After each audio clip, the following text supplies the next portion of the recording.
बेटा हम लोग पहुंचे थे हायर परचेज चैप्टर में, हायर परचेज सिस्टम या हायर परचेज अकाउंट्स।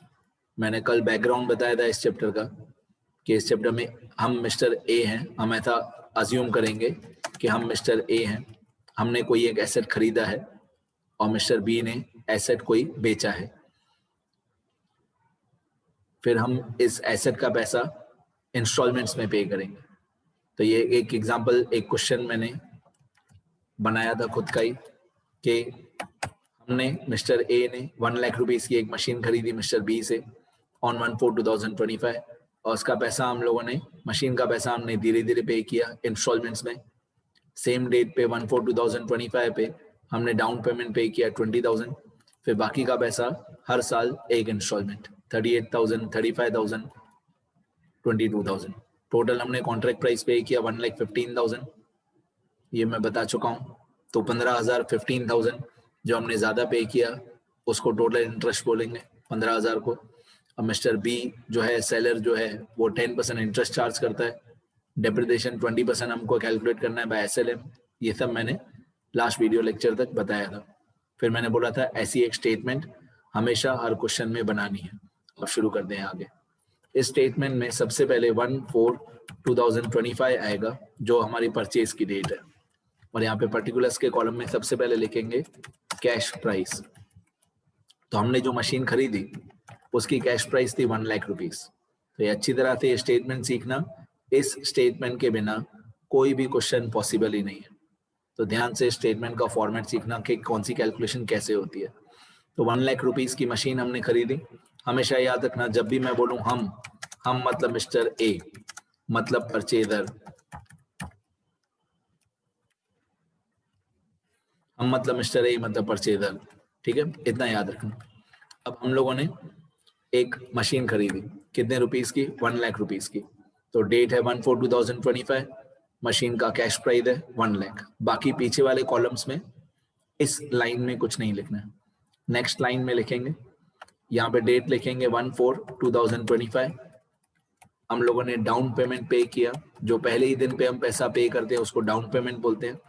अब क्वेश्चन में से देख के बता दूं मैं आपको डाउन पेमेंट कितना है। ये क्वेश्चन है, क्वेश्चन में हम लोगों को ये डाउन पेमेंट और फर्स्ट, सेकंड, थर्ड इंस्टॉलमेंट दिया हुआ था 20,000, 38,000, 35,000, 22,000। ये चार अमाउंट याद कर लो, 20, 38, 35, 22, ये चार अमाउंट याद कर लो।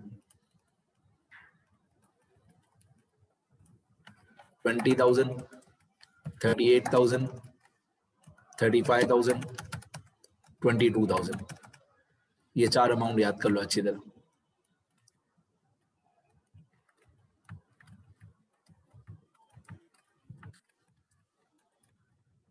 ठीक है, अब ये हमने जो भी पैसा हम लोगों ने पे किया वो इस इंस्टॉलमेंट के कॉलम में आता है। ये जो इंस्टॉलमेंट का कॉलम है इसमें जितने भी पैसे हमने पे किए, 20,000 हमने डाउन पेमेंट पे किए, फिर 38,000, 35,000, 22,000, ये फर्स्ट इंस्टॉलमेंट का हमने पैसा पे किया। फर्स्ट इंस्टॉलमेंट का हमने पैसा पे किया 38,000, फिर सेकंड इंस्टॉलमेंट का पैसा हमने पे किया 35,000, सेकंड इंस्टॉलमेंट हमने पे किया 35,000, फिर थर्ड इंस्टॉलमेंट हमने पे किया 22,000। फर्स्ट इंस्टॉलमेंट की डेट क्वेश्चन में दी हुई थी 31/3/2026, मतलब एग्जैक्टली एक साल बाद। 1/4/25 के एक साल बाद आता है 31/3/2026, उसके एक साल बाद आएगा 31/3/2027। अच्छा, जरूरी नहीं है कि हमेशा ये गैप एक साल का ही होगा, जरूरी नहीं है कि हमेशा ये गैप एक साल का ही होगा। जो डेट क्वेश्चन में दी हो, जो डेट आपको क्वेश्चन में दी हो वही डेट आपको यहाँ पे इंस्टॉलमेंट में लिखनी है। 31/3/2028, 31/3/2028, ये हमने डाउन पेमेंट भी लिख दिया और तीनों इंस्टॉलमेंट भी लिख दी। क्वेश्चन में से देख के देखो, ये डाउन पेमेंट की डेट है 1/4/2025, ये फर्स्ट इंस्टॉलमेंट की डेट है 31/3/26, फिर 31/3/27, फिर 31/3/28। यही चार डेट्स मैंने आंसर में लिखी है। देखो डेट्स अच्छी तरह, डेट्स बहुत काम आती है इस चैप्टर में। ये 1/4/25, फिर 31/3/26, 31/3/27, 31/3/28। Down payment, first instalment, second instalment, third instalment, और सारी अमाउंट्स एक एक लाइन छोड़ के लिखेंगे, सब एक एक लाइन छोड़ के लिखेंगे। अब इंटरेस्ट के कॉलम में लिखेंगे हम लोग रेट ऑफ इंटरेस्ट। आपको याद होगा रेट ऑफ इंटरेस्ट क्वेश्चन में दिया हुआ था 10%। रेट ऑफ इंटरेस्ट क्वेश्चन में 10% दिया हुआ था, मैं आपको दिखा दूं, क्वेश्चन में दिया हुआ था ये रहा, Mister B charges interest, Mister B charges interest at 10% per annum. तो रेट ऑफ इंटरेस्ट हमको 10% दिया हुआ था, वो आपको इंटरेस्ट के कॉलम में लिखना है। यहाँ पे इंटरेस्ट के कॉलम में आपको रेट ऑफ इंटरेस्ट लिखना है 10%, ठीक है। अब किस तरीके से इसको सॉल्व करते हैं ध्यान से देखना, पहली बार सीख रहे हो अच्छी तरह सीखना। ये 20,000 डाउन पेमेंट जो इंस्टॉलमेंट है, मैं एक साइड में लाइन लिख के देता हूँ हिंदी में, एक रूल लिख के देता हूँ, ये लिखना अच्छी तरह थियरी वाले पेजेस में। डाउन पेमेंट एक ऐसी इंस्टॉलमेंट होती है जिसमें इंटरेस्ट नहीं होता है। डाउन पेमेंट एक ऐसी इंस्टॉलमेंट होती है जिसमें इंटरेस्ट नहीं होता है। क्यों डाउन पेमेंट के अंदर इंटरेस्ट नहीं होता है? क्योंकि डाउन पेमेंट हम पहले ही दिन पे करते हैं। जिस दिन हमने मशीन खरीदी उसी दिन हमने डाउन पेमेंट पे किया, तो सेम डे पे जो हम पैसा पे करें उसमें क्यों इंटरेस्ट पे करें? इंटरेस्ट हम तब पे करेंगे ना जब हम इंस्टॉलमेंट्स थोड़ा देर से पे करें। डाउन पेमेंट में कभी इंटरेस्ट नहीं होता क्योंकि सेम डे पे किया। तो ये जो डाउन पेमेंट है 20,000, इसके अंदर इंटरेस्ट नहीं होगा, इंटरेस्ट जीरो या डैश, इंटरेस्ट जीरो या डैश। अब इंस्टॉलमेंट में से, ये इंस्टॉलमेंट के कॉलम में से इंटरेस्ट हम माइनस कर देंगे। मैं ABCDE करके लिख के बताता हूं आपको। देखो ये मान लो कैश प्राइस का कॉलम A, ठीक है, इंस्टॉलमेंट का कॉलम B, इंटरेस्ट का column C, payment towards cash price का कॉलम D और बैलेंस कैश प्राइस E। इनका मैंने नाम रख दिया पांचों कॉलम का ABCDE। अब इंस्टॉलमेंट जो होती है, जो भी इंस्टॉलमेंट होती है मतलब B अमाउंट, उसमें से ये इंटरेस्ट माइनस कर देते, मतलब C अमाउंट माइनस कर देते, तो पेमेंट टुवर्ड्स कैश प्राइस आता है, मतलब D equal to B minus C। अब शायद थोड़ा बहुत समझ में आए, D मतलब payment towards cash price equal to B minus C। मतलब जब भी हम लोग कोई भी इंस्टॉलमेंट पे करते हैं, उस इंस्टॉलमेंट में जितना भी इंटरेस्ट है वो हम माइनस कर देते हैं, बाकी जितना बचा वो पैसा हमने पे किया है टुवर्ड्स कैश प्राइस। तो 20,000 धीरे धीरे समझ में आएगा, जब हम लोग इंस्टॉलमेंट फर्स्ट इंस्टॉलमेंट पे पहुंचेंगे तब ज्यादा समझ में आएगा। अब इस 20,000 इंस्टॉलमेंट में इंटरेस्ट नहीं है, इंटरेस्ट जीरो है। तो अगर आप इस 20,000 में थे ये जीरो माइनस करोगे B माइनस C, तो ये अमाउंट आ जाएगी पेमेंट टुवर्ड्स कैश प्राइस। तो 20,000 माइनस जीरो, बाकी बचेगा 20,000। अब ये जो 20,000 है D वाली अमाउंट, 20,000 जो D वाली अमाउंट है, यही 20,000 D वाली अमाउंट आपको A कॉलम में माइनस करनी है। यहाँ पे आपको 20,000 माइनस करना है, ठीक है। अब आप 1 लाख रुपीज जो आपका कैश प्राइस था, जो 1 लाख रुपीज हमारा कैश प्राइस था, उसमें से 20,000 हमने पे कर दिया टुवर्ड्स कैश प्राइस। तो टोटल कैश प्राइस 1 लाख था, उसमें से 20,000, ये वाला 20,000 जो है पीछे, जो ये वाला 20,000 है पीछे पेमेंट टुवर्ड्स कैश प्राइस वाला, वही 20,000 आगे वाले कॉलम में माइनस करेंगे। ये जो पीछे 20,000 आया वही 20,000 हम आगे माइनस करेंगे। तो 1 लाख माइनस 20,000, बाकी हमारा बैलेंस बचेगा 80,000। अब ये जो बैलेंस बचा 80,000, ये जो बैलेंस बचा हमारा 80,000, यही 80,000 हम लोग बैलेंस कैश प्राइस के कॉलम में लिखेंगे 80,000, ठीक है। अब अगर देखा जाए ध्यान से तो कॉलम नंबर A और कॉलम नंबर D और कॉलम नंबर E तीनों में एक ही चीज लिखी हुई है, ठीक है।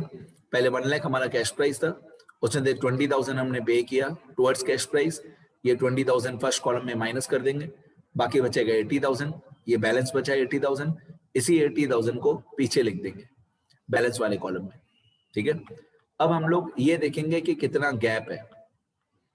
अब हम लोग ये देखेंगे कि 1/4/2025 से 31/3/2016 तक कितना गैप है, और जितना यहाँ पे गैप होगा, मैंने बताया पहले भी कंपलसरी नहीं है कि 1 साल का ही गैप हो, जितना यहाँ पे गैप होगा 1/4/25 से लेकर 31/3/26 तक जितना गैप होगा, उतने ही टाइम का इंटरेस्ट यहाँ पे कैलकुलेट होगा। ये इंटरेस्ट का कॉलम है। अब मैं आपको इंटरेस्ट, पहली बार सीख रहे हो आप लोग इंटरेस्ट, ध्यान से सीखना। इंटरेस्ट कौन सी अमाउंट पे निकालते हैं, कहाँ पे लिखते हैं, कैसे कैलकुलेट करते हैं, ध्यान से सुनना। ये जो 80,000 रुपीज बैलेंस कैश प्राइस आया, इस 80,000 रुपीज पे हम 10% इंटरेस्ट निकालेंगे एक साल का।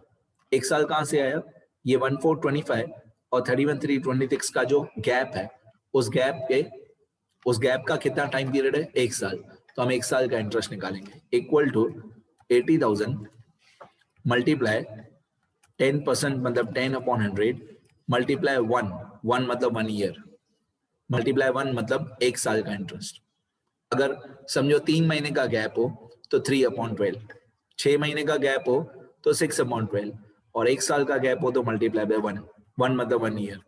तो ऑब्वियसली 80,000 मल्टीप्लाई बाय 10/100, ये वाला 80,000 मल्टीप्लाई बाय ये वाला 10/100, 80,000 मल्टीप्लाई बाय 10/100 मल्टीप्लाई बाय यहाँ पे जो गैप है, यहाँ पे गैप है 1 ईयर का, तो 1 ईयर का इंटरेस्ट। ठीक है, ये 8,000 आया। अब 38,000 में थे, ये 8,000 माइनस कर देंगे तो हमारा पेमेंट टुवर्ड्स कैश प्राइस आ जाएगा। अब आपको ज्यादा समझ में आएगा।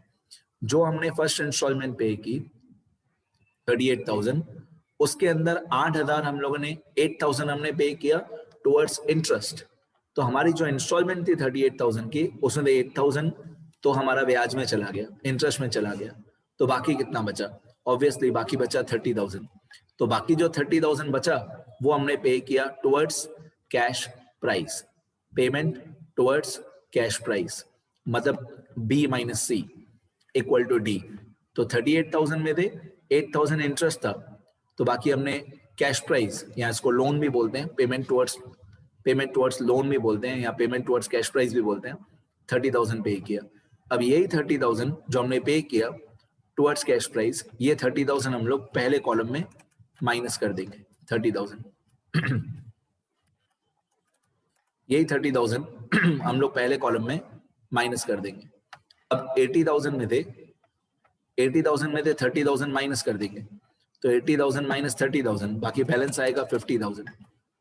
ये 80,000 पहले बैलेंस था, उसमें 30,000 हमने पे कर दिया टुवर्ड्स लोन या टुवर्ड्स कैश प्राइस, बाकी बैलेंस बचा 50,000। ये जो बैलेंस बचा 50,000, इस 50,000 बैलेंस को हम लोग लास्ट कॉलम में, बैलेंस के कॉलम में लिख देंगे 50,000, और पूरा प्रोसेस सेम फिर से करेंगे। अब ये वाला जो गैप है 31,326 से 31,327, ये वाला जो गैप है 31,326 से 31,327, ये भी एक साल का ही गैप है। तो अभी हम फिर से एक साल का इंटरेस्ट निकालेंगे, लेकिन इस बार हमारा बैलेंस है 50,000, तो हम 50,000 पे इंटरेस्ट निकालेंगे। इस बार हम लोग 50,000 में इंटरेस्ट निकालेंगे। कैलकुलेशन देखो, 50,000 मल्टीप्लाई 10 डिवाइड बाय 100 मतलब 10% इंटरेस्ट मल्टीप्लाई बाय 1 ईयर। तो 50,000 multiply by 10/100 multiply by 1 year, तो ये आएगा 5,000, ये आएगा 5,000। ठीक है, 50,000 मल्टीप्लाई बाय 10/100 मल्टीप्लाई बाय जितना यहाँ पे गैप हो 1 ईयर, तो हमारा 5,000 इंटरेस्ट आएगा। अब इस 35,000 में दे, 35,000 की इंस्टॉलमेंट थी, उसमें 5,000 इंटरेस्ट, तो बाकी हमने पे किया होगा टुवर्ड्स लोन 30,000, बाकी 30,000 हमने पे किया होगा टुवर्ड्स लोन। यही 30,000 जो हमने पे किया टुवर्ड्स लोन, ये 30,000 हम लोग फर्स्ट कॉलम में माइनस कर देंगे। यही 30,000 जो हमने पे किया टुवर्ड्स लोन, मतलब जो कॉलम नंबर डी में है, जो कॉलम नंबर डी में 30,000 है, वही 30,000 हम लोग कॉलम नंबर ए में माइनस कर देंगे। बाकी हमारा बैलेंस बचेगा कैश प्राइस 20,000, बाकी बैलेंस कैश प्राइस बचेगा 20,000, मतलब 50 माइनस 30, बाकी बैलेंस बचेगा 20,000। ये जो बैलेंस आया 20,000, इस बैलेंस 20,000 को हम लोग लास्ट कॉलम में, बैलेंस के कॉलम में लिख देंगे 20,000, और आखिरी बार वही प्रोसेस एक बार फिर से करेंगे, आखिरी बार, कि यहाँ पे भी गैप एक साल का है, और मैंने बार बार बताया कंपलसरी नहीं है कि गैप एक साल का हो, और यहाँ पे भी गैप एक साल का ही है, तो हम एक साल का इंटरेस्ट निकालेंगे। इस बार हम लोग इंटरेस्ट निकालेंगे 20,000 रुपीज पे। ये बैलेंस 20,000 है, इस बैलेंस 20,000 रुपीज पे हम इंटरेस्ट कैलकुलेट करेंगे। तो ऑब्वियसली 2000 ही आएगा, फिर भी मैं लिख के बताता हूँ 20,000 multiply 10 divide by 100 multiply 1 year, 20,000 multiply 10 divide by 100 multiply by 1 year, तो इंटरेस्ट आएगा 2000। अब इंस्टॉलमेंट 22,000 में दे, 2000 इंटरेस्ट माइनस करेंगे तो बाकी पेमेंट टुवर्ड्स कैश प्राइस आएगा 20,000, मतलब 22 माइनस 2 बाकी आएगा 20,000। ये जो 20,000 आया पेमेंट टुवर्ड्स कैश प्राइस, ये जो 20,000 आया पेमेंट टुवर्ड्स कैश प्राइस, यही 20,000 हम लोग पहले कॉलम में माइनस कर देंगे। जो यहाँ पे डी कॉलम में आया पेमेंट टुवर्ड्स कैश प्राइस, वही हम लोग ए कॉलम में माइनस कर देंगे 20,000। लास्ट में बैलेंस बचेगा 0, और हमेशा कंपलसरी लास्ट में बैलेंस 0 ही बचना चाहिए, कोई भी क्वेश्चन हो। अब हम लोग सारे कॉलम्स का टोटल करेंगे, हम लोग सारे के सारे कॉलम्स का टोटल करेंगे, देखना ध्यान से। यहाँ पे मैं लिखूंगा टोटल, पहले ए कॉलम का टोटल 0 ही आएगा हमेशा, बी कॉलम में equal to sum from 20,000 to 22,000, इन चारों का टोटल करेंगे। आपको याद है क्वेश्चन में भी दिया हुआ था 1,15,000, तो इन चारों का टोटल 1,15,000 आएगा। ये 1,15,000 वही है जो हमारा कॉन्ट्रैक्ट प्राइस था, ये 1,15,000 वही है जितना हमारा कॉन्ट्रैक्ट प्राइस था 1,15,000। अब इंटरेस्ट के कॉलम का टोटल कर दें, तो इंटरेस्ट के कॉलम का टोटल आएगा 15,000, क्योंकि इसमें 3 ही अमाउंट्स हैं, 8,000, 5,000 और 2,000, टोटल आएगा 15,000। आपको याद होगा हमारा टोटल इंटरेस्ट 15,000 था, ये वही 15,000 है जो हमारा टोटल इंटरेस्ट था। अब ये वाला column payment towards cash price वाला column, payment towards cash price का कॉलम जो है 20, 30, 30, 20, 20, 30, 30, 20, तो ऑब्वियसली टोटल 1 लाख आएगा, इसका टोटल आएगा 1 लाख। ये 1 लाख वही आएगा जितना हमारा कैश प्राइस था। तो ये तीनों कॉलम का टोटल हमेशा ऐसा ही आएगा, पहला कॉलम 0, दूसरा कॉलम कॉन्ट्रैक्ट प्राइस, तीसरा कॉलम टोटल इंटरेस्ट, चौथा कॉलम कैश प्राइस, और पांचवें कॉलम में यहाँ पे भी 0 लिख देंगे, यहाँ पे भी 0 लिख देंगे, पांचवें कॉलम को छोड़ देंगे, बैलेंस के कॉलम को। ठीक है, मतलब यहाँ पे फर्स्ट कॉलम में 0 हो गया, तो ऑब्वियसली लास्ट वाले कॉलम में भी हमारा 0 हो जाएगा, यहाँ पे भी 0, तो बैलेंस भी 0, और उसके नीचे भी 0 लिख देंगे। अब ये वाली कैलकुलेशन आपकी परफेक्ट होगी तो ही मैं आपको हर एक क्वेश्चन में जर्नल एंट्री वगैरह समझा पाऊंगा, इतना परफेक्ट होना चाहिए कैलकुलेशन। ध्यान रखना यहाँ पे कितना गैप है, जितना down payment of first instalment में जितने महीनों का गैप होगा उतना इंटरेस्ट यहाँ पे होगा, जितना फर्स्ट इंस्टॉलमेंट और सेकेंड इंस्टॉलमेंट में गैप होगा उतना इंटरेस्ट ये सेकेंड इंस्टॉलमेंट में होगा, और जितना सेकेंड इंस्टॉलमेंट और थर्ड इंस्टॉलमेंट की डेट में गैप होगा उतना इंटरेस्ट यहाँ पे थर्ड इंस्टॉलमेंट में होगा। ठीक है, तो मैंने सब प्लस माइनस बता दिया, कौन सी चीज कहते हैं प्लस माइनस करते हैं। एक बार ये सब, ये रूल और ये वाला टेबल थियरी वाले पेजेस में लिख लो अच्छी तरह। क्वेश्चन तो मैंने कल ही लिखाया था, अभी भी जर्नल एंट्रीज मैंने शुरू ही नहीं किए, अभी तक मैंने जर्नल एंट्रीज वगैरह समझाना शुरू नहीं किया, क्योंकि ये कैलकुलेशन होगी तो ही जर्नल एंट्री होगी। चलो डेप्रिसिएशन भी बता देता हूँ, ये इंटरेस्ट की कैलकुलेशन कंप्लीट हो गई। अब क्वेश्चन में लिखा हुआ था डेप्रिसिएशन, ये रहा 20% बाय स्ट्रेट लाइन मेथड, ये भी लिख के बता देता हूँ, सुनना ध्यान से, ये थोड़ा साइड में लिख देता हूँ, यहाँ पे डेप्रिसिएशन की कैलकुलेशन में थोड़ा साइड में लिख देता हूँ, सुनते रहो। यहाँ पे लिख देता हूँ, हमारी मशीन की कॉस्ट प्राइस थी 1 लाख रुपीस। ठीक है, ये थी हमारी मशीन की कॉस्ट प्राइस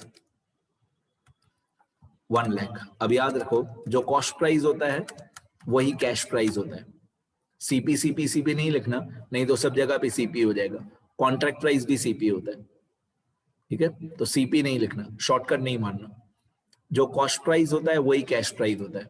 ये रूल भी याद कर लेना कि जो कॉस्ट प्राइस होता है वही कैश प्राइस होता है और कॉन्ट्रैक्ट प्राइस अलग होता है। अब डेप्रिसिएशन इन लोगों ने बोला है, इन लोगों ने डेप्रिसिएशन बोला है 20%, डेप्रिसिएशन इन लोगों ने बोला है equal to 20% by straight line method. तो 1 लाख का 20% होगा 20,000 ऑब्वियसली, ये 20,000 पहले साल का फिर 20,000 दूसरे साल का, फिर 20,000 तीसरे साल का, क्योंकि हमको 3 साल की कैलकुलेशन करनी है, 3 ही इंस्टॉलमेंट दी हुई थी, तो हम लोग 3 साल का ही डेप्रिसिएशन का कैलकुलेशन करेंगे। ये पहले साल का 20,000, ये दूसरे साल का 20,000 और ये तीसरे साल का 20,000। तीनों साल का 20 20 20 माइनस कर दिया, क्योंकि एसएलएम है ना बेटा, एसएलएम में हर साल डेप्रिसिएशन सेम होता है। तो 1 लाख का 20% 20,000, बाकी बचेगा 80,000। फिर 80 माइनस 20 60,000, फिर 60 माइनस 20 40,000। ठीक है, अभी आपको पता होना चाहिए कि एसएलएम में जो 20% होता है वो हर साल ऑन कॉस्ट प्राइस होता है। हर साल ये 20%, 1 लाख का 20%, 1 लाख का 20% 20,000, दूसरे साल में फिर से 1 लाख का 20% 20,000, तीसरे साल में फिर से 1 लाख का 20% 20,000, क्योंकि एसएलएम है ना बेटा, एसएलएम में हर साल डेप्रिसिएशन की अमाउंट सेम होती है। अब मैं डेट्स भी बता देता हूँ। ये कैश प्राइस की डेट थी हमारी 1/4/2025, तो हमारा पहला साल खत्म होगा 31/3/2026, ये पहला साल खत्म हुआ। अब दूसरा साल स्टार्ट होगा 1/4/2026 से लेकर 31/3/2027, ये दूसरा साल। आप देख सकते हो शॉर्टकट में, पहला साल 25-26, दूसरा साल 26-27, अब तीसरा साल होगा हमारा 27-28, तो 1/4/27 से 31/3/28, ये तीसरा साल। और चौथे साल में खाली एक डेट लिख देंगे 1/4/28, इतना लिख के हम छोड़ देंगे। बस ये हमारे 3 साल का डेप्रिसिएशन का कैलकुलेशन हो गया।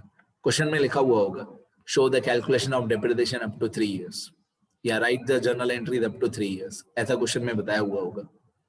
तो मेरा पर्पस यही था कि पहले कैलकुलेशन परफेक्ट हो, उसके बाद मैं जर्नल एंट्री समझाऊं। अभी तक मैंने एक भी जर्नल एंट्री शुरू नहीं की है, मिस्टर ए की बुक्स में, बी की बुक्स में, सब मैं लिख के समझाऊंगा। तीनों साल की जर्नल एंट्री ए की बुक्स में, बी की बुक्स में, फिर लेजर एंड पोस्टिंग कैसे होता है, सब मैं बताऊंगा। ठीक है, इस वीडियो लेक्चर में इतना ही, इतना लिख लेना अच्छी तरह। मैंने आपको ये स्टेटमेंट बनाने सिखाई, बहुत इंपॉर्टेंट, रियल लाइफ के लिए बहुत इंपॉर्टेंट। अच्छी तरह लिखना स्टेटमेंट, समझना अच्छी तरह, और ये वाली कैलकुलेशन डेप्रिसिएशन की।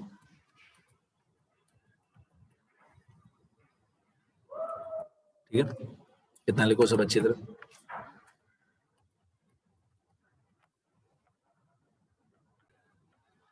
लिखना बेटा, लिखोगे तो याद रहेगा, प्लीज लिखते रहो।